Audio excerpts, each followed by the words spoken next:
Alright, yeah, something a little different today. I mean, we're going to work on an engine, but we're not really going to work on it. I'm going to show you how to fix something. This is a 5S, so it's probably around a 52 or so, I don't know. But it's one of the finer specimens I've ever seen. You know, it's all original. No dents or nothing, a couple scratches in it, but original decal. It's interesting, the decal is all crooked. It shows you when they slapped these things together, they were just meant to run a machine. They didn't care if that decal was crooked or not. But anyway, like I say, I don't know. I'm probably guesstimating it's probably a 52 or in that around that area. But anyway, got a nice little acorn on it, and the gas tank, no dents in the gas tank. Even got an original muffler here with the factory 45 bend on it. But let's see. Let me look at the numbers for you. Oh, don't get dizzy. There you go. There's your type number and your serial number. So look them up. It's a 5S. But anyway, like I say, it's one of the finer specimens I've ever seen. So and it won't run. Don't have a spark. And I'm going to replace the coil. And I'm going to show you how to modernize it and put a brand new coil in this thing. Because you can't get the original ones, you can't get anymore. You know, and it's tough to even find the used one. But I'll show you what you can do and make it better than the new.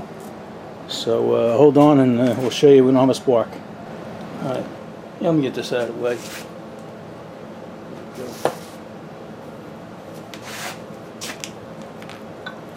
Spin it around. You know what? I'll take that spark plug out so we can get a real good spin on here.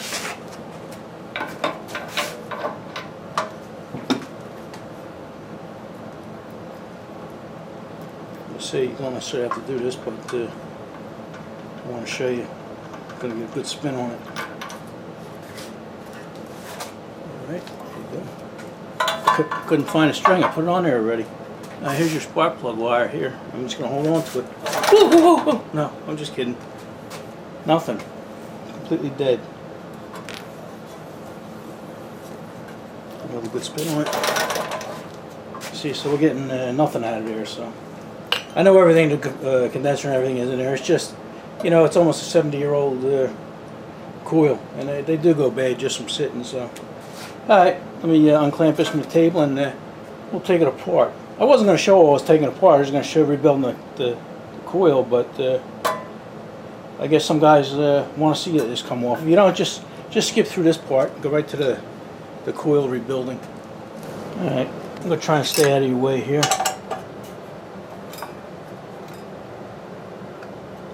This one over here you just have to loosen. This one here you got to take all the way out. Alright.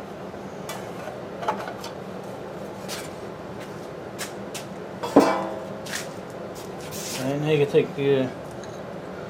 take the flywheel off because you have to disconnect this from the points. So don't forget on these old engines, I don't know what year they started, but they're reverse thread. 7/8 nut. Reverse thread, so let me hold on, let me get a piece of wood. Alright.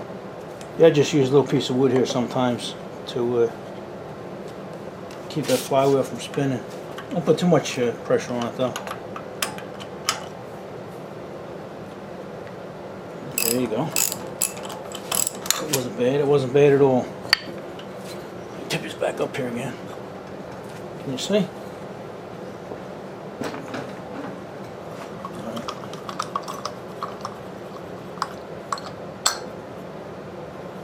Make that level. Okay, there you go.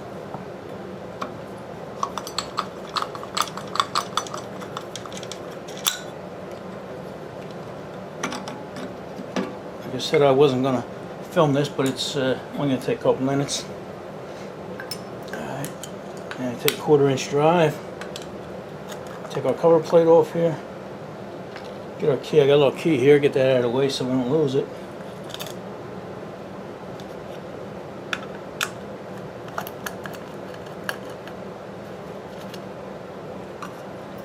Take our little plate off. Alright, this coil is connected by a wire. Now, just to make it easy on myself, I'm going to get them points out of the way. You don't have to do this, but I'm doing it just because it's easy enough to do. See, they come out.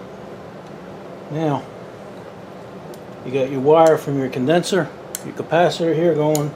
They both go to the same terminal, so remember that. And they just slip in here. See, that pulls out, and then this side pulls out. Loosen that a little bit. And that side pulls out. And this is the wire to your coil. Right now it's just a matter of taking these 4 screws out.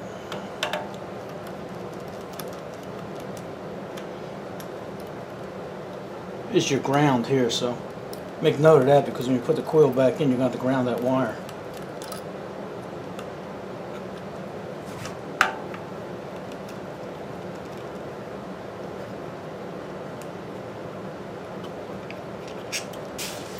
A lot of guys like to use screw guns taking this stuff apart. I don't. I'm not in any hurry.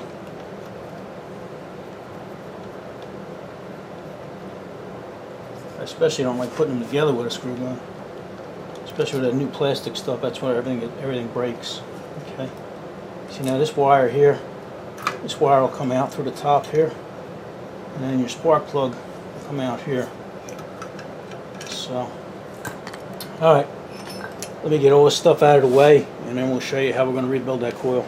Alright, cleaned up a little bit here, put a new diaper on the table, and here's what we're going to do.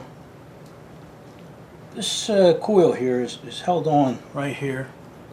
If you can see, they're like spring clips. The spring clips go through, and they're attached to the top here. Let me get this out of the way, we don't need that, right?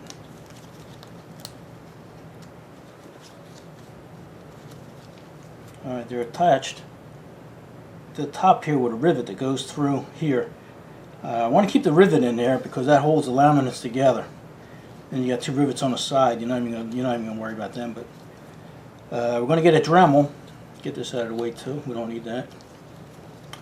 And we're going to cut on the bottom of the rivet there. Like I say, we don't want to take the rivet out. We want to leave that. So we're going to cut across the bottom, and the bottom on the other side.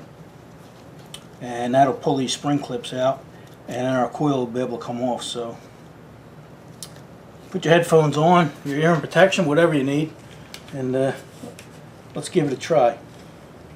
I use a Dremel, it seems to work the best, but if you guys have a better way of getting that off, have at it.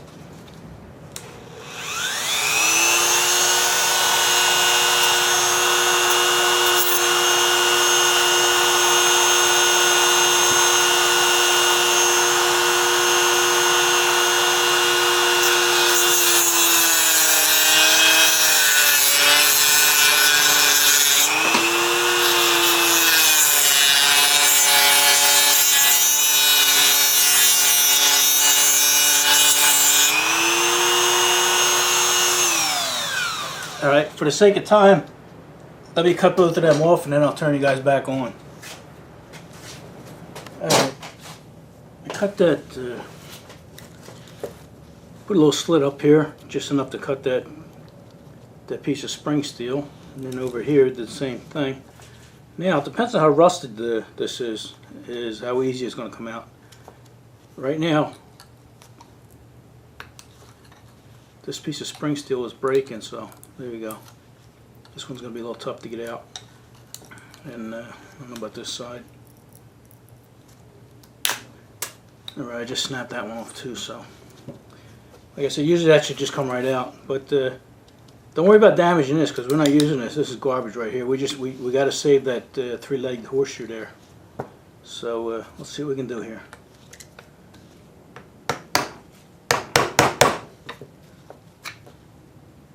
Okay, that's working.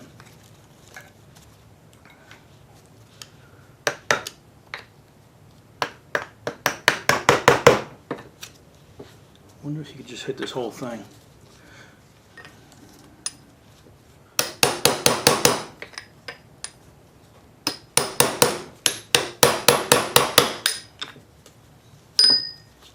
Alright, let me work on this and I'll turn you back on. Like I say, we got to get these pieces of spring steel out of here, and then this whole coil should come right off. So instead of wasting your time watching me do that, let me get that off first. Alright, yeah, I got them out. They like to kick my ass though. Usually they just come right out, but you can see these are really rusted pretty bad. That's why you can, even this one, look at it, it's got look at all that rust and rot. You know, sometimes you look at something like this, you look at this coil and you say, oh, it looks pretty good, you know, because the outside looks good and everything, but you don't know what's going on inside and behind it. But anyway, once you get them out, this should slip right off. But like I say, it's got rust holding it in, so.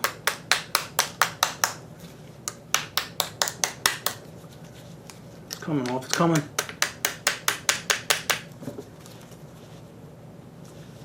Yeah, this one is the toughest one I ever worked on.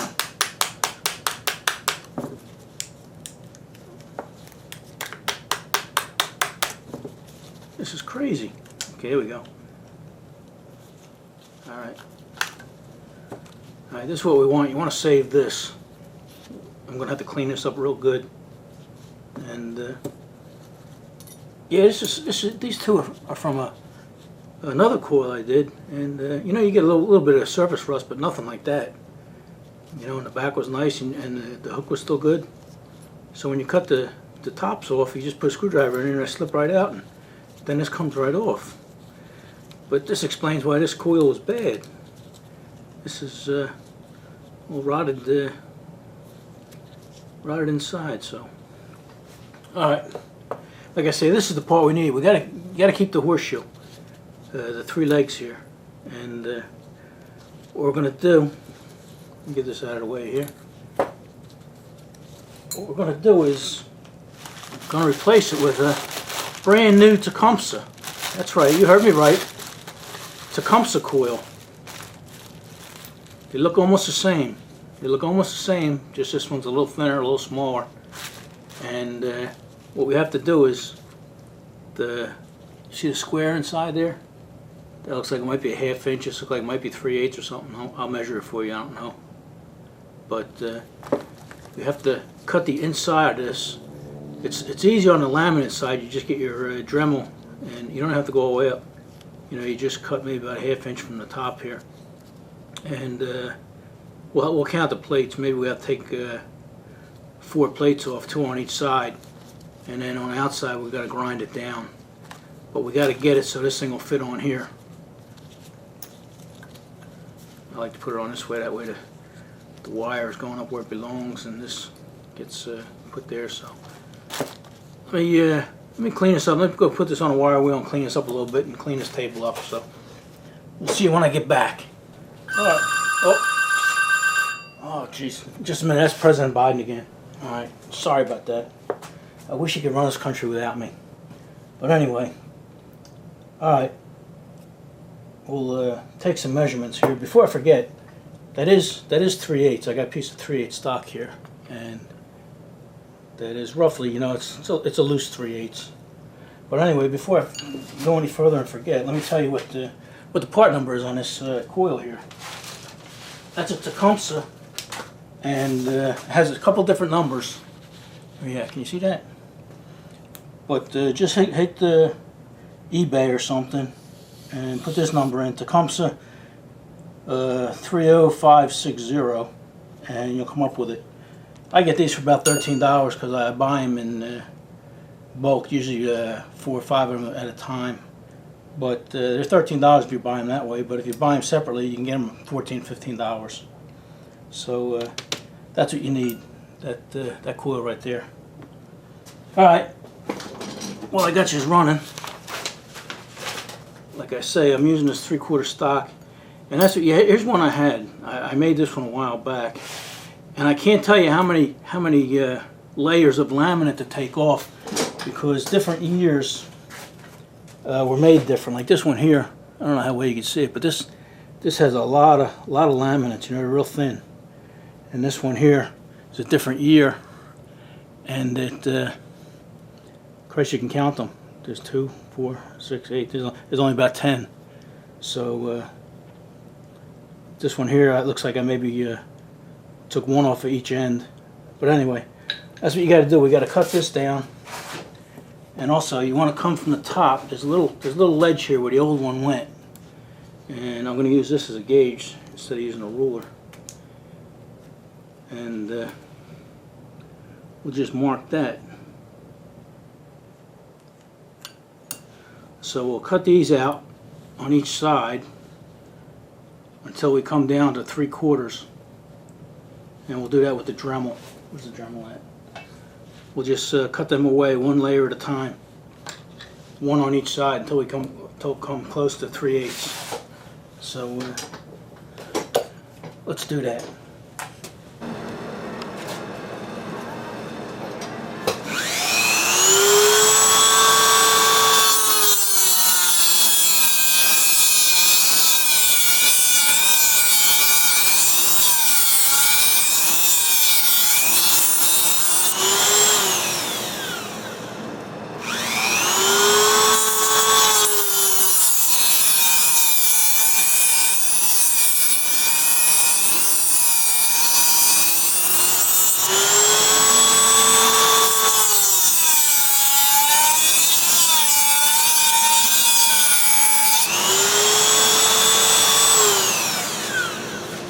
Alright, I took 7 of them off. I didn't want to take another one off because this is wider than 3/8, a little bit wider. And I could always take one more off if I have to. So let's measure this. Like I say, this is a piece of 3/8 stock. So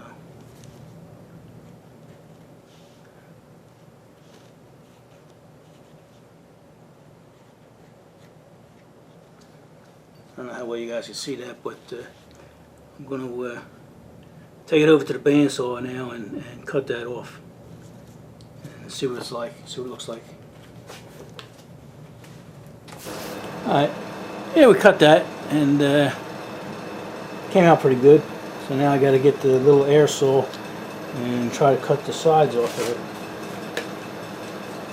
Is your air protection on?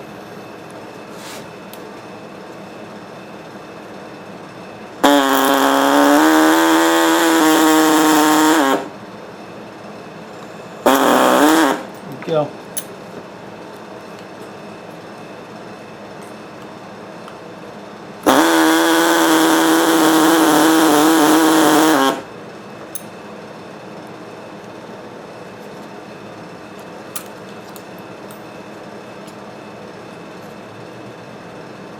Okay, we measure that up and see what else. See what we got to trim. All right, I trimmed that up a little bit with a file, and it didn't take much, but it was pretty good. And these, don't forget, these were thin, all the thin plates, and the thin plates I took 7 off. So that worked good. And when I put this on, I like to. It doesn't matter if you put it this way or that way. It doesn't matter. But I like to put it this way. There you go. Put one of the wires over here. When you hook this up, you got 2 wires. One is a short one, one's a long one. The short one is your ground, and that just goes to the front there. What you got up here? Sorry about that. Alright, so when you put it on, push it all the way up there, and it fits nice. I was noticing on my other one here, I got another one here, the wires, these are made by different companies, and these wires are on the opposite side of the spark plug. These are right next to the spark plug, but it doesn't matter. So what we're going to do now is I epoxy it in place. If it was tight, it'd be okay. Let's do with my headphones here. Here we go. Here we go. You got your hair protection on? I'm going to rough it up. I'm going to rough up the inside here and then rough this up a little bit just so the epoxy has something to bite into.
Yeah, that's epoxy doesn't like to stick to plastic, but you can make it hold, and that's all we want. We just want to hold it in place.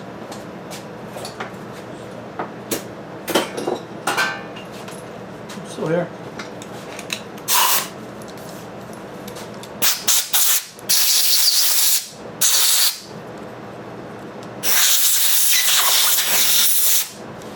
All right, let me find some epoxy. All right, got our epoxy out here. Put my other glove on, I almost forgot. Safety first, right?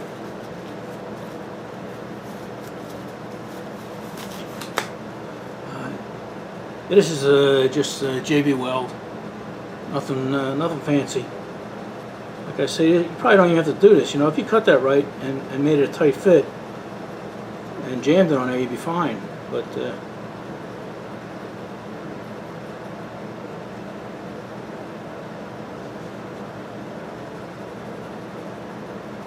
ain't gonna hurt nothing. Matter of fact, if you're worrying about the next guy, if you put it on and just epoxied the top and the bottom, then when they took it off and put another one on, all they would have to do is get rid of that. But now, I'm gonna make them work to get this one off.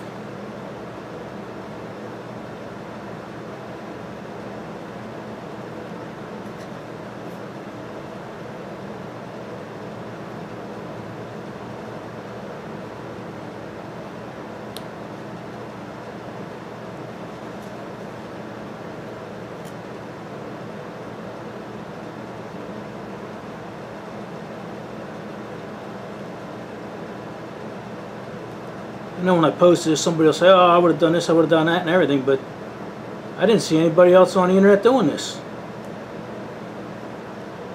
So much for that, right? Like I say, I like to put mine out this way.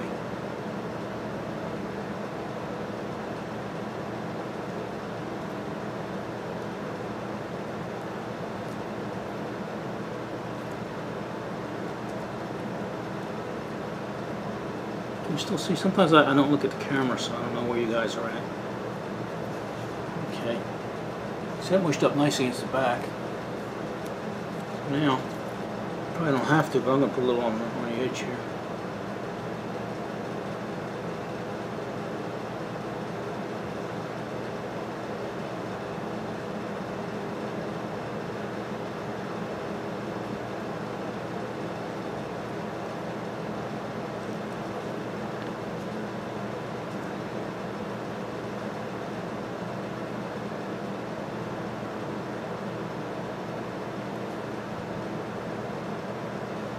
Okay, I'm gonna mash some more down there and then clean it up a bit. All right, get that old epoxied in there, and I got it taped up, and we're gonna let it sit overnight. But just keep the video going. I'm gonna put this one in, right? This one's a good one I made. And sorry about that. I don't know if it was a thing, but let's put this one in and try see what kind of spark we get out of it. Like I say, the short wire goes to the ground right here, and then the long wire, I had to add 1 inch to this to make it, you know, it wasn't quite as long. But I think this one over here might be long enough. On this one, you have to check. I don't know which one you're gonna get. I'll try and find a link for Amazon for one of these for you guys. Like I say, I get them for 13 bucks, but you should be able to find them singularly for about 14, 15 maybe. I'll try and find a good price for you. Alright, I'm going to rearrange things and put you behind me here, and let's put one of these and see what kind of spark it gives us. Alright, try and stay out of your way here. Take our wire and stick it in that hole there. And then this wire comes down.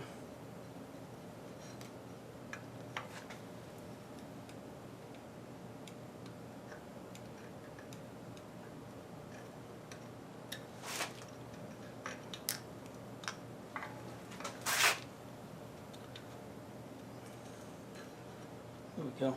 It's a little tough because I got that shrink tube on there. Alright.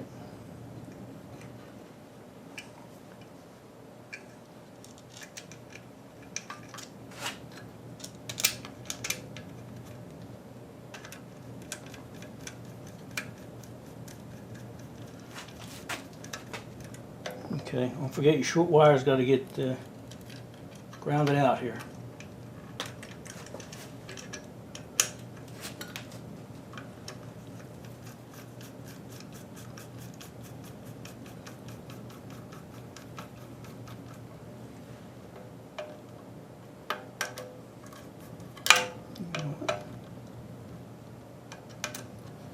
Push this up so we can adjust it later.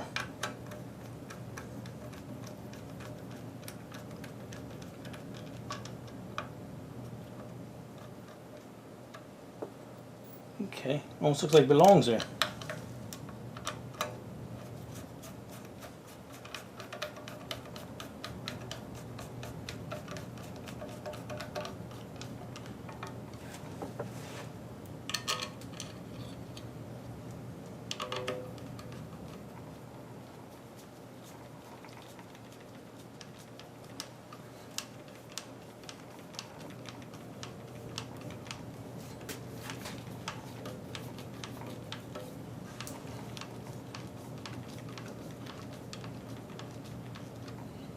Okay, get our points here, hook them up.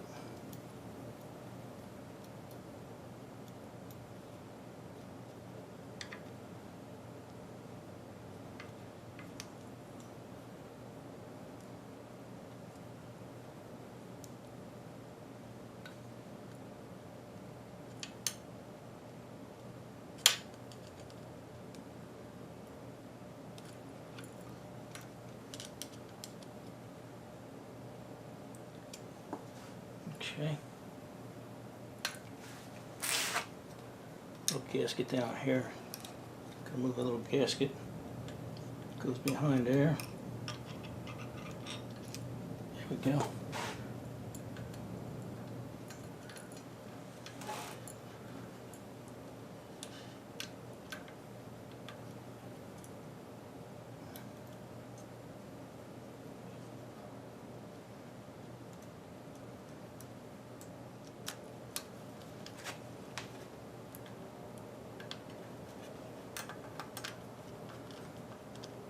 Okay.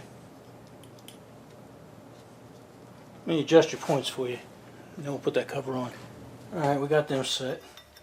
I would have showed that, but this video is about the coil, not how to set timing, right? Set the points.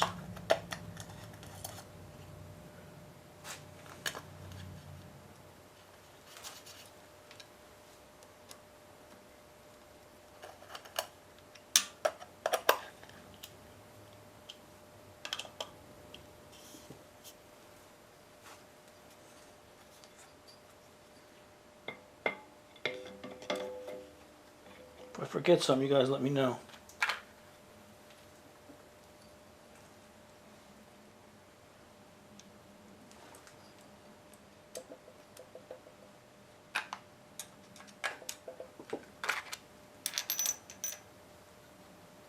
See, I almost made a mistake. You guys should have said something.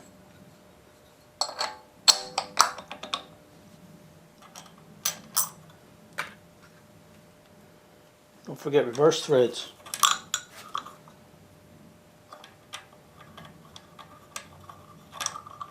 Come on. You know what? I'm telling you, reverse threads. I was putting it on regular. That's why it wasn't going on. Oh, Road King, you kill me.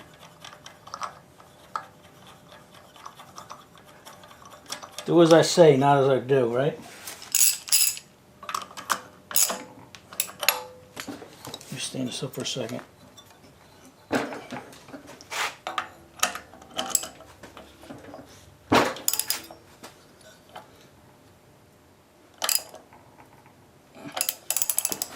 Okay.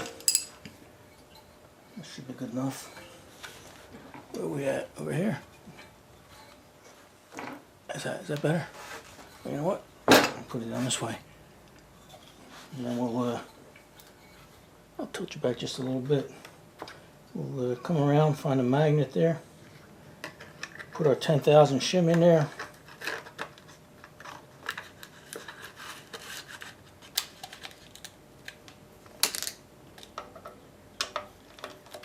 Loosen this guy up.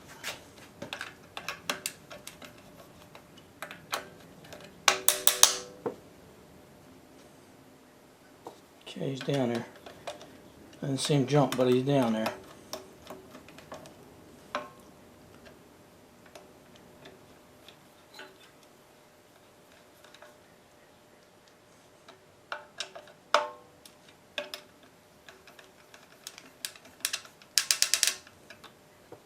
Okay. There we go, we got our air gap. Good thing that spark plug wire was down there. It would have shocked me, huh? Okay, you know what? I'm not going to put the cover on, so we know there's no shenanigans going on. And we'll just check for a spark now, right? Alright, let me get a spark checker. Alright, I clamped you down to the bench again, and still got our original coil on there, right? The one we fixed. Let me pan up here. I got a spark tester on there. I had to wire it to there because it has a different end on it, but alright. Let me wind it up here and see if we got a spark. That's it's about a 1/4 inch gap there. Tell me if you guys see a spark. I didn't see nothing because I'm behind you, but I heard something. I think I heard something.